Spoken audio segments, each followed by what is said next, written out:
Hi, my name is Dr. Angela Pulley Hudson, and I'm a professor in the Department of History at Texas A&M University. Today I'm going to talk to you about the topic of From Jefferson to Jackson, Civilization and the Roots of Indian Removal. Although we've come to think of Native American as a more sensitive and appropriate term for the original peoples of this continent, many Native people in the United States prefer American Indian. Above all, we should refer to specific tribes or nations whenever possible.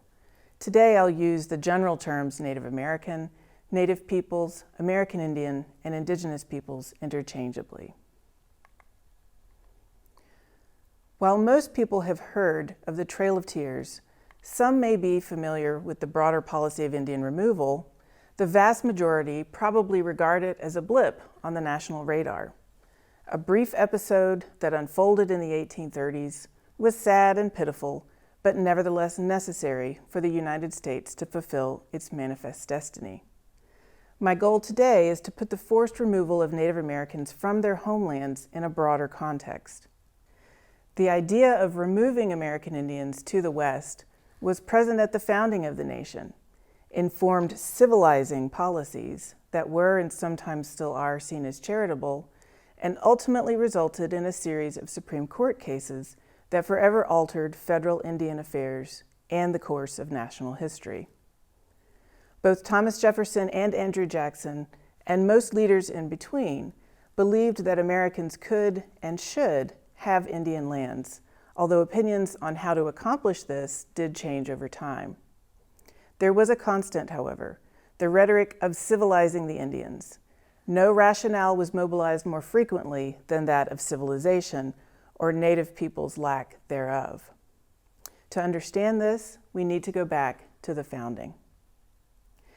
As the new republic emerged following the Revolutionary War, questions immediately arose about the western lands handed over by the British, those between the Appalachian Mountains and the Mississippi River. Many backcountry settlers had participated in the war precisely to gain access to these lands, which, by the way, had never been ceded to the British Crown by their Indian owners. Still, the questions arose. Did the land belong to the respective states or to the federal government? How were these lands to be governed? How would they be divided up and distributed?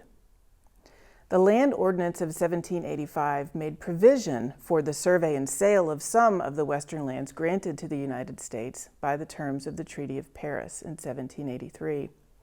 The implication of the Land Ordinance for the United States was that the western lands belonged to the U.S. government and not the individual states that claimed them, and that the United States could and should dispose of these lands by dividing them up and selling them. The federal government began negotiating this process with individual states, and among the resulting agreements was the Compact of 1802, in which the state of Georgia, clinging to its original colonial charter that showed its lands extending from the Atlantic to the Mississippi, agreed to cede its western lands to the United States. In exchange, the federal government promised to extinguish Indian title to lands remaining within the new boundaries of the state of Georgia within a reasonable period of time. The western lands were among the most pressing issues facing the new United States. Indian resistance to the American Declaration of the Rights of Conquest in the Ohio River Valley and elsewhere convinced President George Washington and his Secretary of War Henry Knox that their attempt to treat the western tribes as conquered peoples after the Revolution was only going to result in further violence and warfare. So they crafted a new approach that would set the terms and the tone of American Indian policy during the first half-century of the United States. The language of the Northwest Ordinance of 1787, which set up the territorial government of the Northwest Territory, first signaled this new approach. It read, quote, "The utmost good faith shall always be observed toward the Indians. Their land and property shall never be taken for them without their consent, and in their property, rights, and liberty they shall never be invaded, unless in just and lawful wars authorized by Congress." This was at least an implicit recognition of the independent character of the Indian nations. The new approach was endorsed by the federal Congress, when they passed the Indian Intercourse Act of 1790, the basic law to regulate trade and diplomacy with the Indian tribes. This extremely important piece of legislation established in law the basic principles of the first official American policy towards American Indians. Its most important effect was to establish with finality what was already evident in the Constitution, that relations with the Indians were the exclusive province of the U.S. federal government, not individual states, not individual American citizens, and not individual trading companies. To eliminate abuses of unscrupulous traders and to weaken the influence of British and Spanish merchants and smugglers who had remained behind when their empires departed, the Intercourse Act also created a federal licensing system for trade, effectively restricting those who could legally engage in trade with Native peoples. Subsequent amendments to the Act also authorized the creation of subsidized federal trading houses called factories in Indian country, where Native people could obtain goods. Ultimately, the system expanded to include 28 government-owned and operated stores. The factories were stocked with an assortment of items that the Indians supposedly needed, things like iron implements for farming. For example, you can see on this receipt some of the items being shipped to the Creek Indian factory: a plow, a spade, a scythe and handle, 15 bars of iron. And they could bring in furs, skins, maple sugar, corn, and other agricultural produce to pay for them. These new trade practices were deemed essential to civilizing the Indians. So what does trade in the early republic have to do with the dispossession and forced removal of Native Americans? A lot, as it turns out. Many Indians found themselves quickly in debt through trading with the factories, and because they were government stores, the easiest way to alleviate such debt was to relinquish land as a form of repayment. In fact, Thomas Jefferson observed early on that, quote, "We shall be glad to see the good and influential individuals among them run in debt, because we observe that when these debts get beyond what the individuals can pay, they become willing to lop them off by a cession of lands." The Civilization Plan, or program, was another hallmark of this early U.S. Indian policy, and was a sort of umbrella approach closely associated with Thomas Jefferson, who championed it enthusiastically. The belief that the self-sufficient yeoman farmer was the epitome of American manhood underlay the program, but it was also quite blatantly aimed at the acquisition of Native people's lands. Jefferson believed that Indian men could be taught to plant small farms, while Indian women would become spinners and weavers, emulating Anglo-American women of the late 18th century. His was a vision of improvement and progress, and was deeply rooted in Enlightenment thinking, but was also a pragmatic approach to national expansion. As American Indians were taught to improve themselves, they would also surrender their territory. Abandoning the hunt, which requires vast territory on which to follow game seasonally, and becoming small-scale farmers meant Native Americans would need less land. Jefferson described the Civilization Plan like this, quote, "When they withdraw themselves to the culture of a small piece of land, they will perceive how useless to them are their extensive forests, and will be willing to pare them off from time to time in exchange for necessaries for their farms and families." This approach was partly enabled by the massive acquisition of the Louisiana Purchase lands in 1803. Adding these lands to the territory of the nation nominally brought the Indian people inhabiting them under the authority of the United States government. But it also created a space where Native people who resisted the Civilization Plan could potentially be relocated, a sort of safety valve region. Over the first 2 decades of the 19th century, the federal government continued to promote the so-called Civilization Plan, sending agents into indigenous communities and encouraging Christian missionaries to spread the campaign. But with their British allies defeated in the War of 1812 and the decisive defeat of Native revolutionaries in the Creek War of 1813 and 14, American Indians began to confront a harder line in their dealings with U.S. officials. Moreover, as an abstract concept, civilization was notoriously slippery and a conveniently easy target for the federal government to move.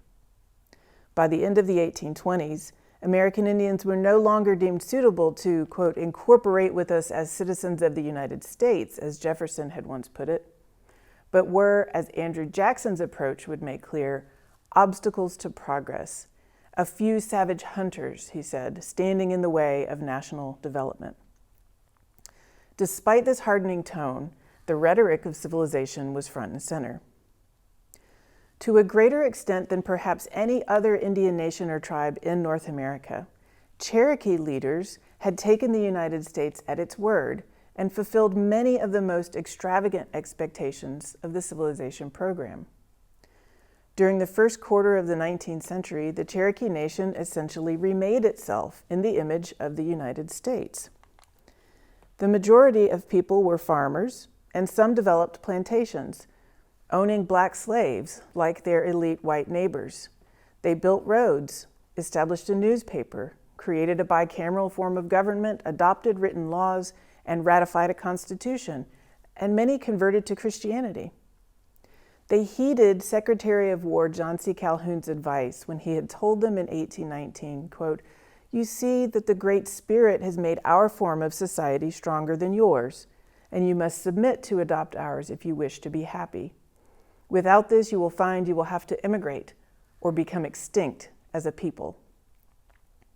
But in fact, no amount of acculturation or assimilation would be enough, because the Cherokees and their southeastern Indian neighbors were situated on some of the most resource-rich lands in the South, occupying a vast area that also separated the United States from the important port of New Orleans. As the 1820s wore on, the patience of states bordering the Indian nations wore thin. When, as part of their civilized reforms, the Cherokees ratified a new constitution, asserting themselves to be a sovereign and independent nation with complete jurisdiction over their own territory and affairs, it raised the hackles of neighboring state Georgia, whose leaders believed that their state had jurisdiction over Cherokee territory. Georgia statesmen had long argued that the federal government had been negligent in fulfilling the Compact of 1802, the accord signed during Jefferson's presidency as a final effort to settle the western claims of the original 13 states. As I noted earlier, in exchange for the western land Georgia had claimed, the federal government had promised to terminate Indian title to lands within the remaining boundaries of the state as soon as it can be done peaceably and on reasonable conditions. Georgia argued that besides the fact that the United States had not terminated Cherokee title to lands the state claimed, they had also strengthened the Indian nation's claims to sovereignty and independence by teaching them civilized means of governance and law, like ratifying a constitution. The election of Andrew Jackson, which coincided with both the Cherokee Constitution and the discovery of gold on Cherokee land, brought the issue finally to a head. While many treaties signed between 1815 and 1830 included clauses incentivizing the voluntary relocation of Eastern Indians to Western lands, Indian removal didn't become official policy until 1830. In the spring of that year, Congress passed the Indian Removal Act, authorizing the president to negotiate treaties to permanently relocate Eastern Native Americans beyond the Mississippi River. In Jackson's address to Congress in support of the act, he argued that removal was in the best interest not only of the United States, but of the Indians themselves. And referencing both the Compact of 1802 and similar controversies with other states, he asserted that a wholesale relocation of Eastern Indians would put an end to conflicts between the states and the federal government, signaling the importance of Indian affairs to burgeoning states' rights debates. Finally, he asked Congress, quote, "What good man would prefer a country covered with forests and ranged by a few thousand savages to our extensive republic, studded with cities, towns, and prosperous farms, embellished with all the improvements which art can devise or industry execute, occupied by more than 12 million happy people, and filled with all the blessings of liberty, civilization, and religion." The Creek Nation, some 25,000 strong, the Cherokees, nearly 16,000, and many, many other large and small eastern native nations whose populations had largely rebounded from the devastation of earlier disease and warfare, and many of whom who had accepted the civilization program, the trade debts, the compromises offered by the federal government, all believing they would ultimately be allowed to remain in their ancestral homelands, were rhetorically reduced to a handful of backward and wandering savages. Worth mentioning as well is that Jackson's vision of happy people bringing liberty to the wilderness obscured the fact that the founding, development, and expansion of the nation depended on the forced labor of millions of enslaved people. The Removal Act was not without its critics, but it did pass. Even those congressmen who were philosophically opposed consoled themselves that this was a pragmatic act that would prevent outright bloodshed as impatient state citizens invaded Indian homelands. The legislation itself preserved this language of benevolence and patriarchal protection, stating that removal would secure the Indians, quote, against the intrusion of any other people, where under the protection of the United States, they can pursue their plan of civilization and ere long be in the peaceable enjoyment of a civil government of their own choice.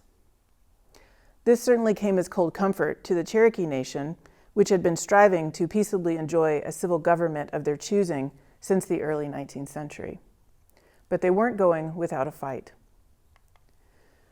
Under the leadership of Principal Chief John Ross, the Cherokees launched a multi-pronged resistance to removal. With the aid of Christian missionaries and anti-Jackson politicians and lawyers, they took their cause all the way to the Supreme Court, challenging the state of Georgia for extending its laws and jurisdiction over the Cherokee Nation, a move that was not only unconstitutional, but also defied the 1790 Indian Intercourse Law that declared the federal government alone had authority in Indian affairs. Georgia lawmakers claimed that the unfulfilled Compact of 1802 entitled them to Cherokee lands. Ross protested that the Cherokees had never promised to surrender at any future period to the United States for Georgia their title to the lands. But on the contrary, he said, the United States have, by treaties, solemnly guaranteed their title to all lands not expressly ceded or surrendered. Despite such vigorous resistance, Cherokee people found themselves subject to assault, trespass, theft, and arrest by their Georgia neighbors. And under the new Georgia laws, they were without the ability to testify against those perpetrators in court. Similar extensions of state jurisdiction occurred in Alabama and Mississippi. Further north, state militias and individual settlers pursued much the same course, pressuring remaining Indian peoples to remove by literally making their lives unlivable in the East. The so-called Cherokee cases, Cherokee Nation versus Georgia in 1831 and Worcester versus Georgia in 1832, are of central importance in American legal history, but also help us understand the depth of the betrayal of the Cherokees and other American Indian nations that they experienced at the hands of their federal protectors and during the removal era. In Cherokee Nation v. Georgia, Chief Justice John Marshall's majority opinion held that the Cherokee Nation was and always had been a separate political society, capable and deserving of exercising national sovereignty. But he declined to issue an injunction because he judged them to be, quote, a domestic dependent nation as opposed to a foreign nation, and thus unable to bring suit against a state. The Cherokees tried again the following year and supported the case of Samuel Worcester, a Christian missionary who had been arrested in the Cherokee Nation by Georgia authorities for refusing to swear allegiance to the state. Worcester's case essentially challenged the right of Georgia, and by extension any state, to supersede the sovereignty of an Indian nation. In this case, Marshall again pointed to the Cherokee Nation's fundamental rights as supported by custom, treaties, and the U.S. Constitution itself. His majority opinion concluded that the Cherokee Nation was a distinct community, occupying its own territory with boundaries accurately described, in which the state of Georgia's laws can have no force, and which the citizens of Georgia have no right to enter. This decision was rightly seen in Cherokee country as a tremendous victory, but the Supreme Court has no power to enforce its decisions. That power rests with the legislative and the executive branches. Though Georgia's actions were deemed unconstitutional, neither the Congress nor the President moved to act on the decision. The Cherokees and many other Eastern Indian nations thus faced an impossible choice. President Jackson and pro-removal statesmen had no interest in ending trespasses and abuses on Indian lands because these provided the pressure necessary to tighten the vice in which Eastern American Indians found themselves. Their land base shrunken, their treasuries emptied, and promises of protection by the federal government cast aside, they were left at the mercy of the states and the settlers who wanted their land. Increasingly, signing a removal treaty seemed to some like the only option. Many tribal nations experienced deep internal divisions as they tried to determine the course of action. Such was certainly the case among the Cherokees when a small minority of men reluctantly agreed to sign a removal treaty because they believed that was the only way to hold their nation together. Remove to the west and survive, rather than fighting removal and facing almost certain destruction in the east. The Cherokee Removal Treaty, or the Treaty of New Echota, was signed in 1835 in the former Cherokee capital. Of the nearly 16,000 Cherokee citizens, the men who signed the treaty were a tiny minority, only about 100. Georgia authorities had falsely imprisoned Chief John Ross, who passionately opposed removal, to ensure that the others would sign. Senate ratification of the wildly fraudulent treaty passed by a single vote. Former President John Quincy Adams declared that it would be, quote, an eternal disgrace upon the country. For many Native peoples, the Cherokee resistance to removal represented the last best hope for avoiding the ethnic cleansing that was sweeping them from their homelands. In a pointed protest sent to Congress and signed by nearly 15,000 Cherokees, Ross pointed out that the Cherokee Nation had done all that was asked of them by the federal government, but were still considered unfit for American society. Little did they anticipate, Ross contended, that when taught to think and feel as the American citizen and to have with him a common interest, they were to be despoiled by their guardian, to become strangers and wanderers in the land of their fathers, forced to return to the savage life and to seek a new home in the wilds of the far west. Jefferson had once suggested that if the Indians became civilized, they might be able to remain in their homelands and become part of the nation. The Cherokees acquiesced in these demands, converted to Christianity, reformed their government, created a written language, built schools, and adopted Anglo-style agriculture, all while having their territory steadily diminished, only to find themselves denominated savages. Even when Major Ridge, a Cherokee signatory of the New Echota Treaty, admitted that removal to which he had agreed was not the peaceful and benevolent process Andrew Jackson foretold in his address to Congress by saying, "The lowest classes of the white people are flogging the Cherokees with cowhides, hickories, and clubs. We are not safe in our houses. Our people are assailed by day and night by the rabble. This barbarous treatment is not confined to men, but the women also are whipped and stripped without law or mercy. We shall carry nothing but the scars of the lash on our backs." Though the physical removal of the Cherokees unfolded later than that of other Eastern Indian nations, the process and the effects were much the same. Over 13,000 Cherokees marched overland to present-day Oklahoma in the dead of winter in 1838. It's estimated that at least 3,000 and perhaps as many as 4,000 Cherokee men, women, and children died during the forced exodus they remember as the Trail Where They Cried or the Trail of Tears. And many died before the march even began. Missionary Evan Jones testified that most Cherokees were separated from their worldly possessions, rounded up and imprisoned in stockades, where they suffered physical and sexual abuse, malnutrition, and infectious diseases. In some cases, they spent 6 months or more in these conditions. And as was true of other groups north and south of the Ohio River, and is still true today in episodes of ethnic cleansing and massive refugee crises. The very young and the very old were the first to die. But even those in their prime, including John Ross's own wife, were not spared. Such was the situation in the South, but also in the North.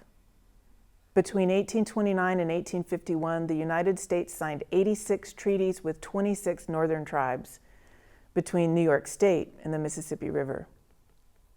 The expulsion of Native Americans from their eastern homelands had many lasting consequences, not least of which was the expansion of plantation agriculture and slavery into the fertile former lands of the southern Indian nations, and the national economic development that it fueled. Slavery and Indian removal must always be considered as parts of the same process of United States expansion. Indeed, how might the history of the South and the nation have unfolded differently without Indian removal? Still, not all Native people were forcibly removed. Those who managed to remain in the East did so largely by thwarting federal removal efforts, hiding out in barren or undesirable lands, or launching an armed resistance. Some groups were split in two. That's why today, for example, we have the Cherokee Nation of Oklahoma and the Eastern Band of Cherokee Indians in North Carolina. The Seminoles resisted their removal, and although some eventually signed a treaty and were relocated to Indian Territory, others stayed in Florida, where they remained unconquered, despite multiple and very expensive U.S. military campaigns to remove or destroy them. For those who suffered forcible relocation from their eastern homelands, their arrival in Indian Territory was not the end of their hardships.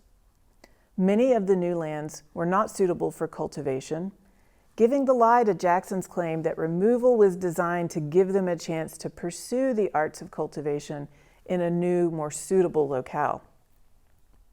More pressing were the immediate threats of Western Indian nations like the Omahas, Otos, Missouris, Kansas, Pawnees, and Osage, all of whom, and many others, found their homelands now being settled by Eastern Indian refugees. Warfare between these groups was nearly constant from the 1830s through the start of the American Civil War. And ironically, it was in this era that the large tribal nations of the former South became known as the 5 civilized tribes, precisely in contrast to the so-called wild Indians of the West. The irrationality of removing the Eastern Indians to already inhabited Western lands did not escape the attention of all observers. Alexis de Tocqueville, a French aristocrat and writer, came to the country to research what became a famous book called Democracy in America. He witnessed Indian removal and remarked, quote, "The central government, when it promises these unhappy people a permanent asylum in the West, is well aware of its inability to guarantee this. No doubt within a few years, the same white population which is now pressing around them will again be on their tracks.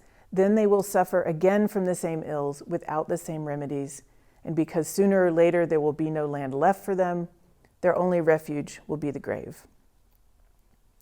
The realities of the removal era made clear that in the American design, despite the rhetoric about improvement in civilization, the prevailing sentiment was that Indians were simply incapable of living as white Americans did.